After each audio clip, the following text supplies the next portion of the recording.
Sejam bem-vindos a mais uma aula e hoje será mostrado como criar caixas de mensagem. Essas caixas de mensagem, como o nome diz, servem para mostrar ao usuário alguma mensagem, seja ela positiva, como o sucesso em executar algum procedimento, neutra para informações gerais ou, nos piores casos, de erro. Além disso, essas caixas podem decidir o funcionamento do código, uma vez que elas podem ter botões de resposta. Pelo Qt Designer, para criar essas caixas de mensagem não é possível, uma vez que, se eu vir no Widget Box e escrever QMessageBox, não vai existir nenhum widget com esse nome. Portanto, para essa interface que eu estou criando aqui no Qt Designer, eu vou criar somente um push button.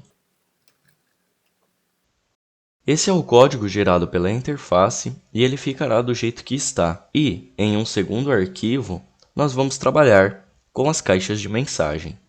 O QMessageBox é um módulo que não está integrado em nenhum dos nossos imports. Portanto, nós devemos importar o conteúdo no código. Para isso, nós dizemos que de pyqt5.qtWidgets nós vamos importar o QMessageBox. Agora, nós podemos começar a trabalhar. Antes de tudo, eu vou adicionar ao pushButton que está no outro arquivo e, portanto, deve ser acessado utilizando self.ui.pushButton, o sinal clicked, e vou conectar a emissão desse sinal a um slot chamado caixas.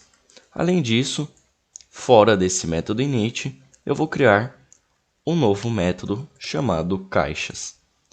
E aqui dentro, nós vamos criar a nossa primeira MessageBox. Para isso, primeiramente, nós devemos criar uma instância desse módulo. Portanto, msg é igual a QMessageBox. Agora, através da instância, nós podemos acessar os métodos que configuram a caixa. Portanto, para começar, eu vou definir um título para a nossa MessageBox. Então, msg.setWindowTitle e entre os parênteses nós inserimos o título, que eu vou colocar como caixa. Além disso, eu posso definir um texto utilizando o msg.setText e definir qual será o texto da nossa caixa.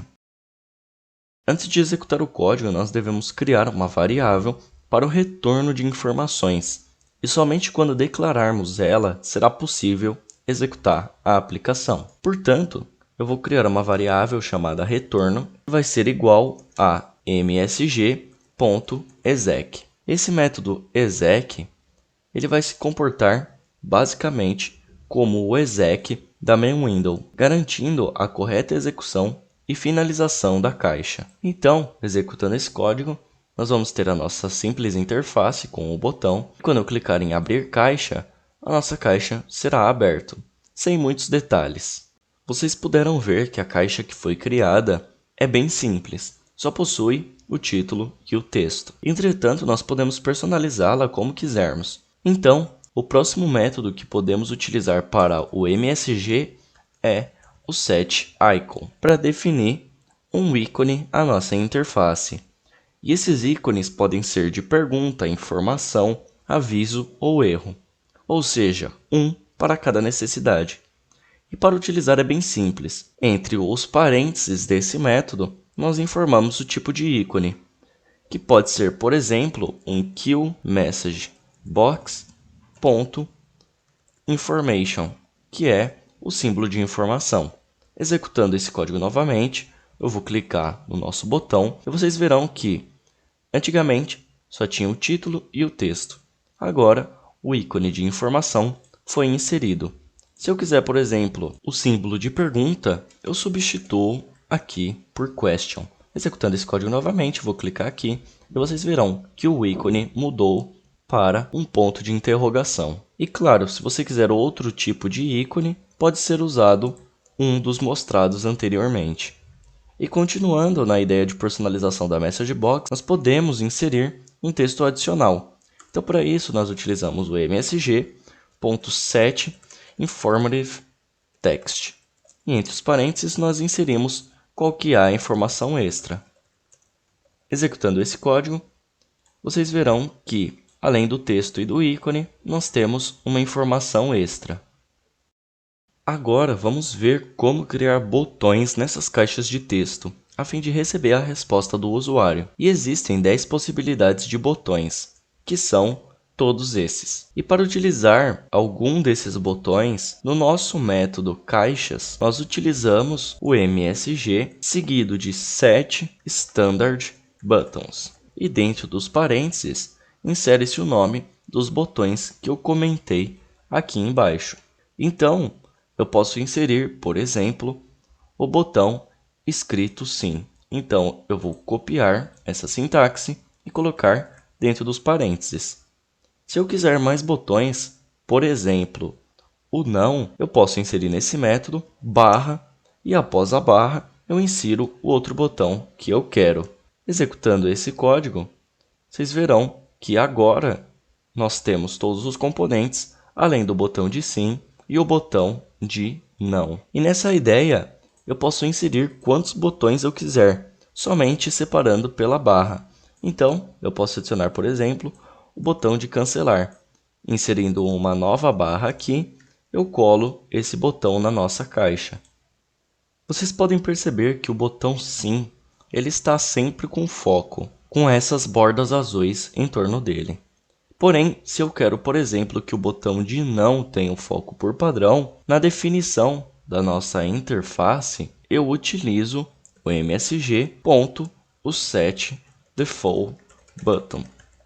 E entre os parênteses, eu coloco qual será esse botão padrão que receberá o foco, que no caso é o botão escrito não. Executando esse código, caso eu aperte Enter, o botão com foco, que é o não, retornará seu valor. E por falar em retorno de valores, eu posso, através da nossa instância MSG, tratar qual botão foi clicado nessa nossa caixa de mensagem. E para isso, essa nossa instância deve emitir o sinal buttonClicked e conectar esse sinal a um slot válido, que eu vou colocar como, por exemplo, self.resultado. Agora, eu vou criar esse novo slot e a diferença desse slot é que após o self terá um novo argumento, que pode ter o nome que quisermos. Então, por exemplo, eu vou colocar o nome clicado. E esse novo argumento servirá para adquirirmos o texto do botão que ativou esse slot.